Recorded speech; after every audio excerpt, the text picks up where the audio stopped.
حضرت زنیرہ رضی اللہ تعالیٰ عنہ ایک لونڈی ہیں، غریب سادی بی بی، اور لونڈی کنیزہ، ایک مشرک کی کنیزہ تھی، انہوں نے کلمہ پڑھ لیا، وہ ڈنڈوں سے مارتا، دروں سے مارتا، تکلیف دیتا۔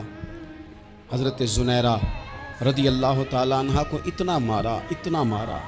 مار بھی پڑ رہی ہے پر خدا ادھر ہی ہے، اللہ کی مدد ادھر ہی ہے۔ رب کہتا ہے کہ پہلے تو صبر کرنا، ان اللہ مع الصابرین، تو صبر کرے گا تو پھر رب کی معیت ملے گی۔ تو کہے اللہ میرا رب ہے، پھر تو پہلے ڈٹ، پہلے تو نے ڈٹنا ہے، جو ڈٹ گیا، ڈٹنے والے کے لیے مدد آتی، پہلے تھوڑا ٹھہرنا پڑتا ہے، پہلے تھوڑا صبر کرنا پڑتا ہے، حوصلہ کرنا پڑتا ہے، اس کے بعد مدد آتی۔ مار پڑ رہی ہے، مارا جا رہا ہے حضرت زنیرہ کو، ان کا مالک جو ہے ظاہری آقا وہ مار رہا ہے، یہ کنیزہ ہے، اتنا مارا اتنا مارا، ان کی بینائی چلی گئی، نظر آنا بند ہو گیا۔